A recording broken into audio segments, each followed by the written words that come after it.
আর এক শ্রেণীর দাজ্জাল মার্কা হুজুর, এক শ্রেণীর শয়তান মার্কা হুজুর ফতোয়া দিচ্ছে বিড়ি সিগারেট জর্দাগুল খাওয়া মাকরু, যাদের কারণে আজকের ছেলেমেয়েরা নেশার ড্রেনে পতিত হচ্ছে। আশ্চর্য, যেটা মদ খেলে বিবেকের ক্ষতি হয় সেটা হারাম। আপনি বলছেন আমি জর্দা খাই, বিড়ি খাই, আমার তো বিবেকের ক্ষতি হয় না। রাসূল সাল্লাল্লাহু আলাইহি ওয়াসাল্লাম বলছেন মাসকারা কাসিরু ফাকালিলু হারাম, যেটা বেশি খেলে বিবেকের ক্ষতি হয় তার কমও হারাম। আপনি যেই বিড়ি খান, সিগারেট খান, গুল খান, এই বিড়ি এর মধ্যে যেই মশলা থাকে, জর্দা যেই মশলা, গুল যেই মশলা, সব তৈরি হয় তামাক পাতা থেকে। বলেন তো কোথা থেকে? এটা কুষ্টিয়ার মধ্যেই নাকি? মেহেরপুর। কুষ্টিয়া ঢোকা থেকে এ পর্যন্ত আসতে দেখলাম যে সারা একর একর জমি কি চাষ আছে ভাই? তামাক। আমি চিন্তা করলাম সর্বনাশ, তামাকের বিরুদ্ধে যদি বলি এখান থেকে যাওয়া যাবে কিনা সন্দেহ, তাই না? এখন এক হুজুর বলছে জর্দার কথা তো কোরআনে লেখা নেই, জর্দা হারাম, এই আয়াতটা আমাকে দেখায় দেন। হুজুর বলছে। কে বলছে এই কথা? হুজুর। জর্দার কথা তো লেখা নেই।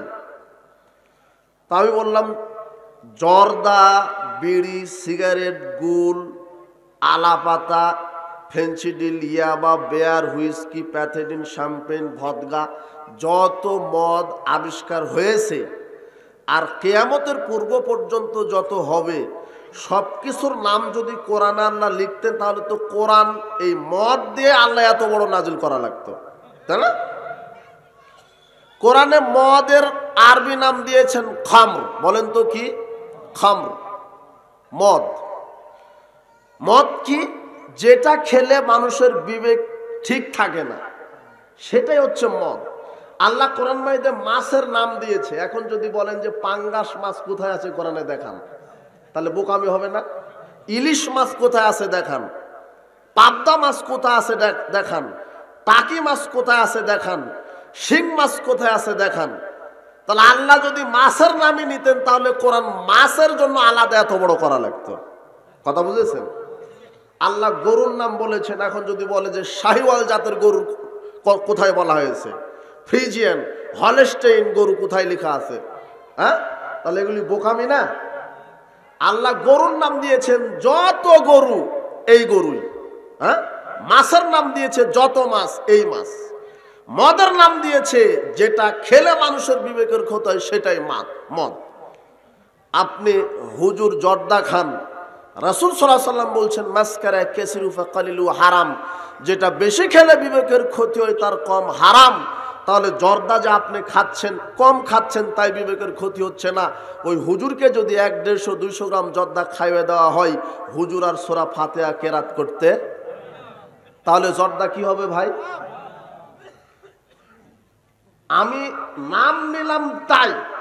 আসলে একটা বিজ্ঞ আলেম যদি কোরআন আর হাদিস ঠিক ঠিক জাতির সামনে অনুবাদ করে দেয় তাহলে এদেশের মুসলমানের শতকরা 95% মুসলমানের বিরুদ্ধে যাবে কোরআন হাদিস।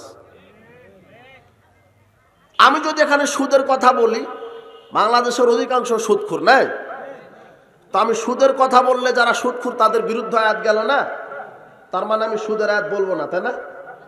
হ্যাঁ, কোরআন মাজিদে মূর্তির কথা আছে, মূর্তির কথা নাই? প্রায় তো মোড়ে মোড়ে মূর্তি বানাচ্ছে, কবর বানাচ্ছে, খানকা বানাচ্ছে, মাজার বানাচ্ছে না? ও তার মানে আমি মানুষের ভয়ে এই মূর্তির আয়াতটা বাদ দিয়ে রাখবো, তাই না? আর আমি শুধু ওইগুলি বয়ান করবো, সুবহানাল্লাহ বলে 49 কোটি নেকি হয়, শুধু ফজিলতের বয়ান দিব, তাই না?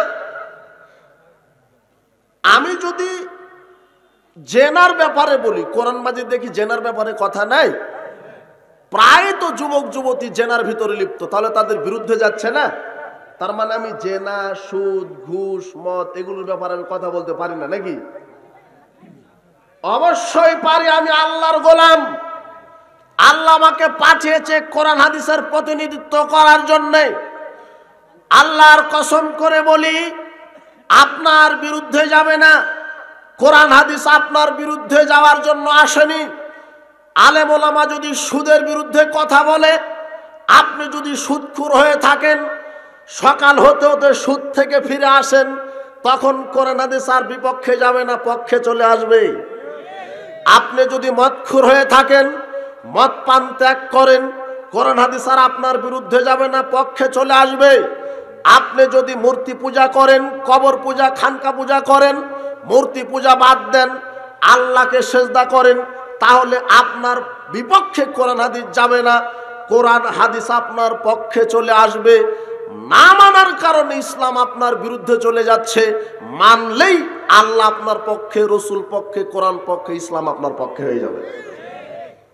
শুধু আপনার উপরে দারবাদার করছে। জি, এগুলি নিয়ে তো আপনাকে কবরে নিয়ে যাব। দেখেন আপনার কি হয়, আপনার কবর দেখেন তো কি হয়। এই পৃথিবীতে আল্লাহ আমাদেরকে কিসের জন্য পাঠিয়েছেন? আমল করার জন্য না? আমল। আল্লাযী খালাকাল মাউত ওয়াল হায়াত লিয়াবলুয়াকুম আইয়ুকুম আহসানু আমালা। আমি মানুষকে, মৃত্যু ছিল আগে মানুষ, আমি জীবন দিয়ে দুনিয়াতে প্রেরণ করেছি শুধু এটা দেখার জন্য যে কে কে ভালো আমল করে। তাহলে পৃথিবীতে আল্লাহ পাঠিয়েছেন কে কে ভালো আমল করে। তো এই আপনি পৃথিবীতে যে আমলগুলি করছেন, আল্লাহ দেখতে চাচ্ছেন যে ভালো আমলে কে প্রতিযোগিতা করে, কিন্তু মানুষ আল্লাহকে ভুলে গিয়ে খারাপ আমলে প্রতিযোগিতা করছে। এক শ্রেণীর লোক বলে যে আল্লাহ মদ হারাম করেছেন, তো মদ আল্লাহ তৈরি করলেন কেন? আল্লাহরই দোষ, আল্লাহ তো তৈরি করেছেন, কাজেই খাওয়া যাবে। শুকর আল্লাহ হারাম করেছেন, আল্লাহ তো তৈরি করেছেন। এরকম লোক আছে না? হ্যাঁ, আল্লাহ ভালোরও স্রষ্টা, মন্দেরও। সূরা আম্বিয়া 35 নম্বর আয়াত আল্লাহ বলছেন, অনাবলুকুম বিশ-শাররি ওয়াল খায়রি ফিতনা। আমি তোমাদেরকে ভালো দ্বারা পরীক্ষা করব, মন্দ দ্বারাও। মদ যদি আমি পৃথিবীতে না দিতাম তাহলে তো আমি তোমাকে পরীক্ষা করতে পারতাম না। জেনা, সুদ, ঘুষ, দুর্নীতি এগুলি যদি আমি না দিতাম তাহলে আমি তোমাকে কি দিয়ে পরীক্ষা করতাম? আল্লাহ বাম সাইডে দিয়েছেন মদ, সুদ, ঘুষ, জেনা, দুর্নীতি, এগুলি বাম সাইডে। আর ডান সাইডে দিয়েছেন যাকাত, সালাত, সিয়াম, হজ, যাকাত, যত ভালো ভালো আমল। কথা বুঝেন আমার? এই ভালো আর মন্দ। আর মাঝখানে ব্যারিকেড দিয়েছেন, আর আছে মানুষ, পৃথিবীর জিন ইনসান, সবাইকে আল্লাহ বেঁধে রেখেছেন। যে রশি দ্বারা বেঁধে রেখেছেন তার নাম হচ্ছে ঈমান। বলেন তো রশিটার নাম কি? আল্লাহ নিজে বলছেন সূরা বাকারা 256 আয়াত, ফামা ইয়াকফুর বিত-তাগুত ওয়া ইউমিন বিল্লাহ। যে ব্যক্তি তাগুতকে অস্বীকার করে আর আল্লাহর প্রতি ঈমান আনে, ফাকাদ ইসতামসাকা বিল উরওয়াতিল উসকা, সে এমন একটা রশি ধারণ করেছে যে রশি ছিঁড়ে না, ছিন্ন হয় না। তার মানে যে আল্লাহকে বিশ্বাস করে তার গর্দানে আল্লাহ যে রশি দিয়েছেন সেই রশিটার নাম হচ্ছে ঈমান। এখন যারা মানুষ হওয়ার পরেও সুদ, ঘুষ, দুর্নীতির সাথে জড়িত, জেনার সাথে জড়িত, মদ পান করার সাথে জড়িত, এরা হচ্ছে ঈমান নামক রশিটা ছিঁড়ে ওই আবাদগুলি খাচ্ছে। আর যারা ডানপন্থী, ডান দিকে আছে, তাদের ঈমান ঠিক আছে, তারা ইসলামের গণ্ডির মধ্যে আছে, আল্লাহর বিধানের মধ্যে আছে। এই পৃথিবীতে আল্লাহ আপনাকে পাঠিয়েছে আমল করার জন্য। সেই আমল ভালো আপনি করলে আলহামদুলিল্লাহ, খারাপ করলে আপনার ক্ষতি। আল্লাহ নিজে বলছেন, মান আমেলা সালিহান ফালিনাফসিহি, যে ব্যক্তি ভালো আমল করলো সে তার উপকারের জন্যই করলো। ওয়ামান আসা আফা আলাইহা, যে মন্দ আমল করলো সে তার ক্ষতির জন্যই করলো। তার মানে আল্লাহ পৃথিবীতে ভালো দিয়েছেন, মন্দ দিয়েছেন মানুষকে পরীক্ষা করার জন্য। আপনাকে আমি বলছিলাম যে প্রায় সমাজের লোকেরা জাহেলিয়াতের সাথে নিমজ্জিত হয়েছে। জাহেলিয়াত মদ পান, জাহেলিয়াত সুদ, জাহেলিয়াত ঘুষ, জাহেলিয়াত গান বাজনা, জাহেলিয়াত দুর্নীতি, আত্মসাৎ, জাহেলিয়াত বেপরদা নারী, এগুলি এক একটা বদ আমল, খারাপ আমল। আর ইসলাম কি? ইসলাম হচ্ছে আল্লাহর প্রতি ঈমান, নবীর প্রতি ঈমান, পরকালের প্রতি ঈমান, তাকদীরের প্রতি ঈমান, ভালো মন্দের প্রতি ঈমান, ফেরেশতা কুলের প্রতি ঈমান, রসুলগণের প্রতি ঈমান, সালাত, সিয়াম, হজ, যাকাত, তাসবিহ তাহলিল, কোরআন মাজিদ, দান খায়রাত, সত্য কথা, আমানতদারিতা, কোরআন তেলাওয়াত, এগুলি হচ্ছে ইসলাম। আপনি ইসলামের মধ্যে আছেন নাকি জাহেলিয়াতের মধ্যে আছেন? আপনি ভালো আমল করছেন নাকি খারাপ আমল করছেন? এটা আল্লাহ সাত আকাশের ওপর থেকে দেখছে। আপনাকে আমি বলি, আমাকে আপনি বললেন, আপনি কোরআন হাদিস কবরের আলোচনা করেন, আমি আপনাকে কবরে নিয়ে যাই, কবরে আপনাকে নিয়ে যাব, আপনার সাথে আপনি একাই যান না, আপনার সাথে তিনটা জিনিস যায়। বলেন তো কয়টা?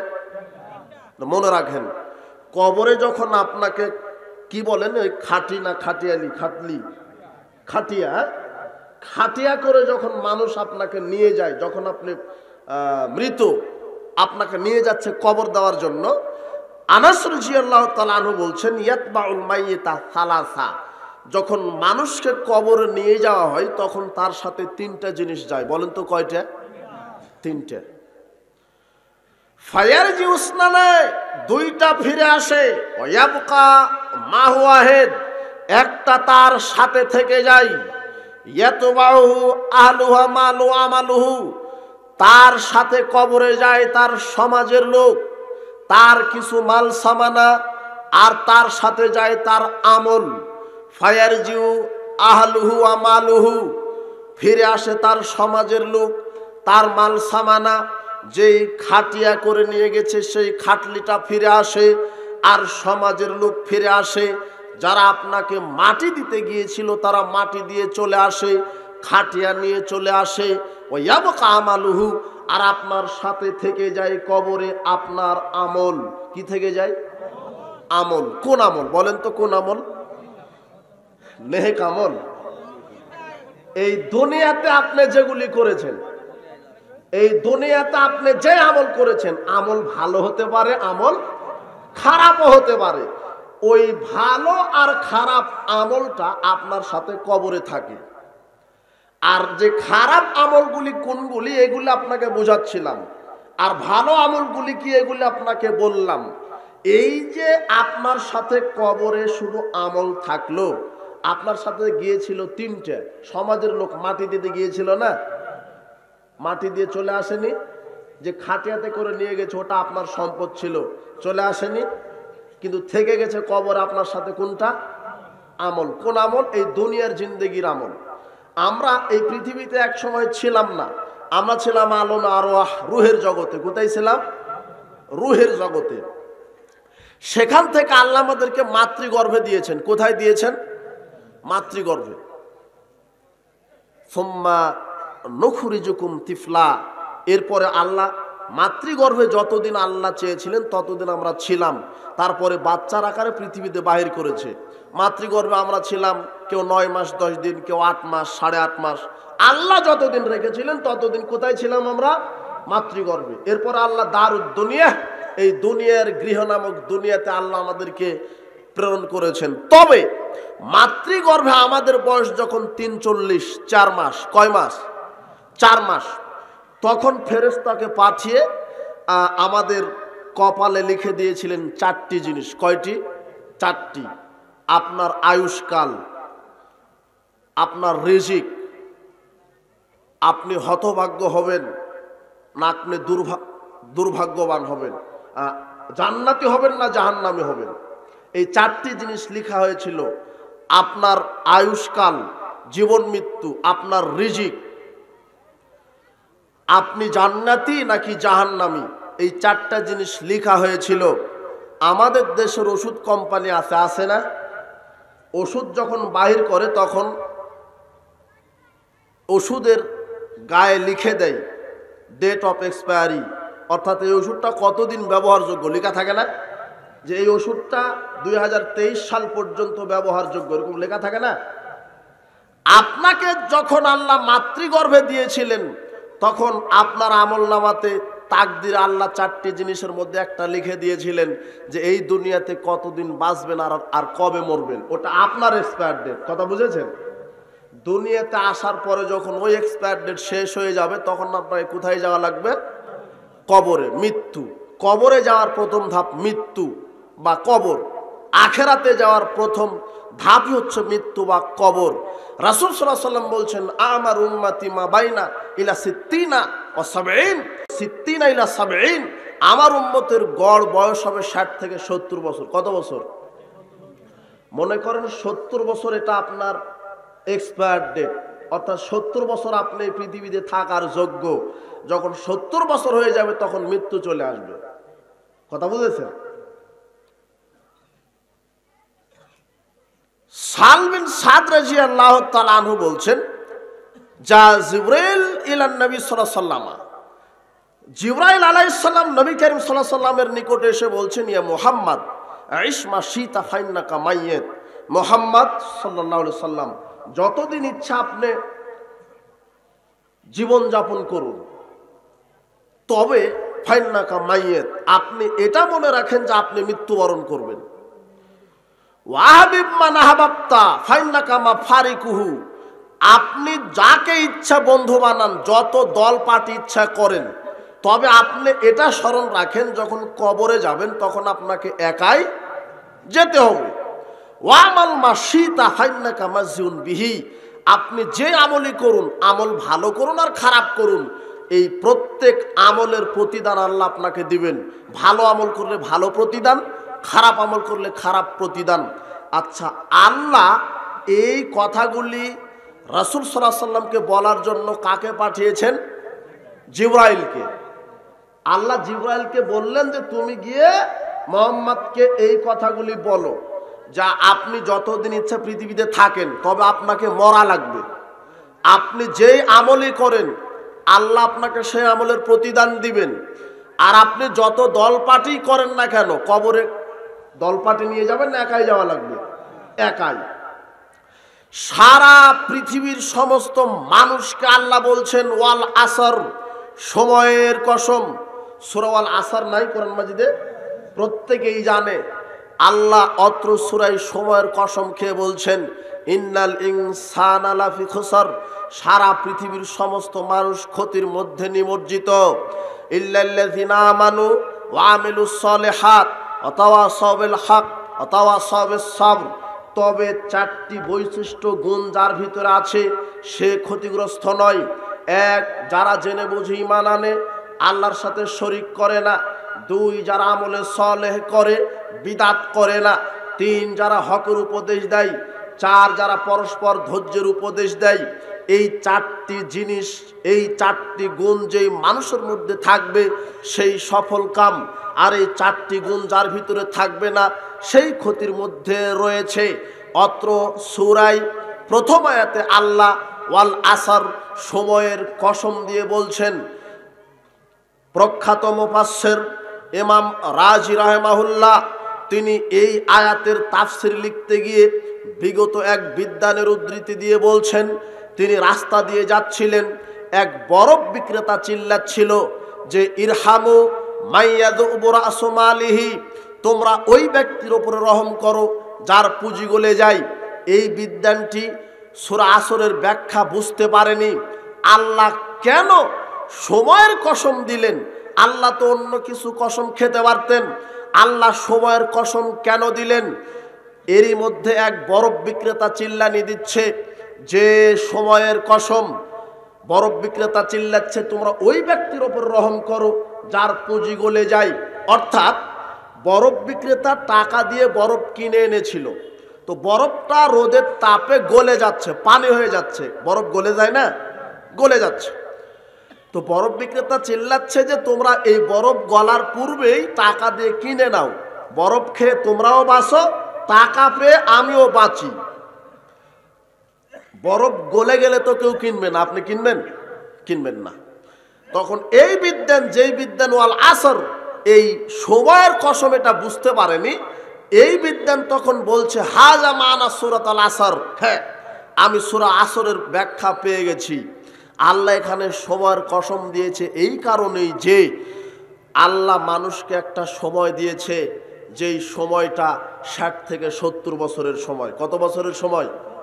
60 থেকে 70 বছর।